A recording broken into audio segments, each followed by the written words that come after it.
Hey yo les gens, c'est Jean, on se retrouve pour la review de l'épisode 85 de Sun et Moon cette semaine. Un épisode qui était un petit peu, alors décevant, je sais pas si on peut dire ça comme ça en vrai, mais qui était assez plat mine de rien, surtout pour un épisode contenant une ultra chimère. Et c'est dommage, c'est vraiment dommage, mais du coup je reviendrai à une question, comment dire, que je me suis déjà posé depuis quelques semaines et que du coup je vais reposer cette semaine pour cette review parce que ça me semble assez important pour l'avenir des ultra chimères en général. Donc le speech de l'épisode, en gros c'est au début les héros jouent à une sorte de saute-mouton entre guillemets. Je sais pas comment ça s'appelle en vérité, c'est pas un saute-haie tu vois, mais c'est quand tu t'amuses à sauter des obstacles. En fait une pile d'obstacles que je vais renommer étage parce qu'en fait tu mets à chaque fois un espèce d'étage supplémentaire et du coup le but étant bien évidemment de savoir lequel arrivera à sauter par-dessus le plus grand nombre et du coup voilà tout simplement au début il joue à ça et tout, c'est assez comique et en fait le truc c'est que le lendemain le même espèce du coup de saute-mouton de pile d'obstacles qu'ils avaient la veille semble être bien plus grand en fait. Et bien évidemment, il faut pas être devin, il s'agit donc de Ama, l'ultra chimère qui voilà, est atterri comme ça, pile au bon endroit quelque part. Bien évidemment, ils ne le savent pas. Et en fait, ils pensent que c'est du coup une espèce de Pokémon ou quelque chose, tu vois. Donc, ils balancent des espèces de Pokéball dessus. Mais bien évidemment, elle ne se laisse pas faire. Et donc voilà, tout simplement. Et au final, ce qui se passe, c'est que, en fait, du coup, Ama finit par atterrir, entre gros guillemets, enfin, elle se déplace.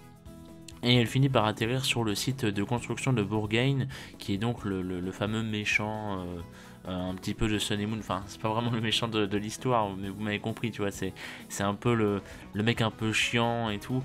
Et le truc, c'est que au final, en fait, si vous voulez, Borgain était en train de construire, enfin il avait un site de construction, il était en train de construire une espèce de tour à son effigie, toujours plus d'ego évidemment, et en fait du coup Ama menaçait quelques trucs et tout, parce qu'il y avait une statue, et il menaçait d'écraser la statue tout en or massif qui vaut des milliards évidemment, et donc voilà, donc c'était chiant. Et au final, Ama s'est vite calmé, il s'est laissé capturer et il s'est fait envoyer dans cette dimension typical fin d'épisode sur les ultra chimères. Et justement, c'est un peu ça le problème, je suis globalement assez déçu du traitement global des ultra chimères dans dans leurs épisodes. C'est même pas, on peut même pas appeler ça un arc du coup, à part Moscoto en fait, qui vraiment comme je vous le disais lors de son épisode, avait vraiment une personnalité et un petit attachement, tu vois, il y avait un lien qui s'était créé entre Moscoto et les héros, et tu t'attendais du coup à le revoir, tu vois. Et c'est pas le cas chez les autres. Chez les autres, c'est juste. Chez les autres, j'ai l'impression que t'as pas de personnalité. Tu vois comment le personnage fonctionne, tu vois, mais tu vois pas vraiment une personnalité. C'est juste un truc pas vraiment un gag, tu vois, mais par exemple, là, pour Amama, il y avait rien. Il y avait vraiment rien, c'est-à-dire que l'ultra chimère elle avait rien, elle a mis 10 minutes à se réveiller, ensuite elle secoue dans tous les sens, et c'est tout, tu vois, et après bah, elle se calme et elle se fait renvoyer, et c'est naze en fait, je suis désolé de le dire mais c'est naze, et donc voilà, tu vois, c'est vraiment dommage ce traitement des ultra chimères et tout, sauf Moscoto, franchement Moscoto ça m'avait plu, mais j'y repense, Cablifère et l'autre là, Pierre Technique, je crois que c'est ça. Ils étaient marrants, tu vois, ils étaient cool, mais en soi c'était naze aussi, tu vois. Et pareil pour les autres qui sont apparus, je me souviens même plus des autres, c'est terrible. Enfin voilà, tu vois, il y a vraiment. C'était mal fait les épisodes avec les ultra chimères, déjà parce qu'il aurait fallu plus d'épisodes et parce que les ultra chimères n'étaient pas bien développés, tu vois, c'était juste une menace plus que vraiment un épisode concentré où on va découvrir les ultra chimères, et c'était même pas une bonne menace, tu vois. Un peu comme dans les jeux, tu me diras, remarque, c'est dans les jeux on te disait oui, il va les capturer, ils sont dangereux, mais on t'explique pas pourquoi, tu vois, il n'y a pas de Il n'y a pas de construction de lore ou quoi que ce soit. Et bah là c'est un petit peu pareil. Et c'est dommage en fait, parce que dans l'animé justement il y a moyen de faire plus que ça. Et on nous l'a montré à plusieurs reprises déjà. Donc c'est dommage en vrai de se contenter de juste ça. C'était vraiment décevant pour les Ultra Chimères franchement. Et vu que là c'était la dernière avant l'arc Necrozma. Voilà, je me suis dit on va faire une espèce de point global sur les UC. Et du coup voilà. Et donc justement en parlant de l'arc de Necrozma, c'est la question que je me pose et que donc je vous pose également. Est-ce qu'on doit s'attendre à revoir les Ultra Chimères qu'on a déjà vues ou même les nouvelles? Les nouvelles, oui, on va les voir, c'est obligatoire. Est-ce qu'on va revoir celles qu'on a déjà vues? Je pense aussi lors de l'arc de Necrozma, parce que Necrozma va bientôt arriver.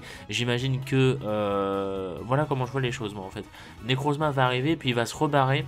Les Ultra Gardiens vont devoir aller chercher Necrozma au travers des dimensions, et donc ils vont atterrir sur des dimensions de quasiment toutes les Ultra Chimères en fait.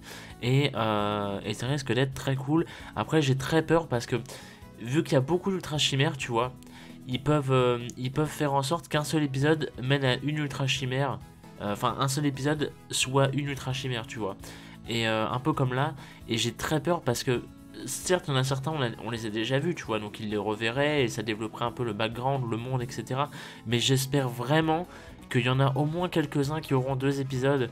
Parce que vraiment il y a moyen de construire quelque chose de bien, c'est à dire que dans le premier épisode on t'explique un peu le monde dans lequel ils vivent et tout, et dans le second on résout un petit peu le problème du monde ou quoi que ce soit, et on passe au prochain et tout, tu vois, ce qui fait que l'arc serait long, parce que si tu comptes en tout, je crois qu'il y a genre 8 Ultra Chimères, je crois, donc ça ferait 16 épisodes, c'est déjà beaucoup. En plus, si tu enlèves les Necrozma, enfin les épisodes de Necrozma, t'arrives peut-être facilement à 24, donc ça fait toute une saison entière. Ce qui serait très bien, hein. Moi, franchement, ça me plairait. Mais je doute que les animateurs ou même les scénaristes se disent est-ce que ça va plaire un truc aussi long, parce que Pokémon n'a pas l'habitude de justement, tu vois, garder un arc aussi long, sauf, enfin, même pour les ligues, en fait, quand on y pense, les ligues sont assez courtes aussi. Donc là, faire un arc tout entier juste pour ça m'étonnerait beaucoup qu'ils le fassent. Et je suis un peu... C'est ça qui me fait peur, tu vois. C'est que moi, j'aimerais que ça se passe comme ça, mais je pense que ça ne va pas être le cas, malheureusement. Mais bien, on verra ça tout simplement les prochaines fois.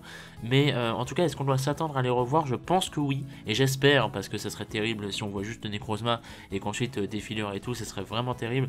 Mais ils ont vraiment moyen de faire l'un des meilleurs arcs. Surtout qu'il y aura la Team Rainbow Rocket. Donc ils peuvent vraiment, tu vois, ils peuvent vraiment mêler Ultra Chimère, Team Rainbow Rocket, Necrozma et tout. Ils peuvent vraiment faire plein de choses. Même avec, tu peux remettre Dan et tout, qui lui est au courant de pas mal de choses avec Margie. Tu vois, il y a vraiment beaucoup de choses à construire. Ils peuvent vraiment faire un arc absolument dingue. Et franchement, s'ils mettent pas tout de leur côté et tout, c'est-à-dire que là, rien qu'avec ce que je vous ai dit, à savoir qu'il y a la Team Rainbow Rocket, il y a Necrozma, il y a les Ultra Chimères, il y a Margie et Dan, tu vois. Il y a moyen de faire un long arc tout en se diversifiant pas mal, tu vois. Et ça, c'est justement, ça serait un point fort des scénaristes, et j'espère vraiment qu'ils vont travailler sur ça. Parce que si c'est pas le cas, et si c'est vraiment un épisode, 5 fillers, un autre épisode sur une Ultra Chimère, etc. et tout, si c'est vraiment comme là, ça serait vraiment vraiment terrible, et on vivrait quelque chose que je vais pas aimer. Donc voilà, c'est ça que je voulais vous dire en fait. C'est un peu mes attentes et mes espérances pour l'arc de Necrozma. Dites-moi du coup les vôtres dans les commentaires, je tiens à vous le dire parce que c'est vraiment quelque chose qui me hype, donc j'espère que vous aussi ça vous hype et j'aimerais voir votre hype tout simplement. Et donc on va passer à la preview qui nous montre du coup que le prochain épisode sera un petit épisode filler, mais qui risque d'être assez sympathique, en tout cas en termes d'ambiance, puisqu'il sera entre guillemets il se déroulera dans un espèce de parc aquatique. On voit que la Team Rocket fera partie apparemment des gérants de ce parc, et en fait les héros amèneront leur monture d'ultra gardien, donc à savoir Libégon, Karchakrok, Altaria, tout ça pour pour se détendre et s'amuser tout simplement. C'est-à-dire que dans la preview on voit par exemple Libégon et Karchakrok qui font une course dans une piscine, le truc improbable, mais c'est assez marrant. On voit également Karchakrok qui se prélasse dans un bain à côté de Sacha et tout, tu vois. C'est très cool, ça a l'air d'être très posé et tout. Après bon, on se doute que la Team Rocket veut capturer les montures des ultra gardiens, etc. Bon, voilà. Ça va également développer, semblerait-il, une espèce de petite relation entre Lily et Altaria qui peut être sympa. Sachant que beaucoup de gens voient Lily avec un Pokémon fait autre que Fenard, mais du coup Altaria sera un bon choix. Après, il fallait qu'il m'égare, mais bon, voilà. Toujours est-il que... voilà. Voilà. Donc, merci à vous d'avoir regardé cette vidéo. Dites-moi du coup vos attentes pour l'arc de Necrozma. Et puis même si cet épisode vous a plu, pourquoi pas, écoutez, vous êtes libre de tout, quelque part. Et donc on se dit rendez-vous à demain pour la review de Vrains ou à la semaine prochaine pour d'autres reviews. Des bisous.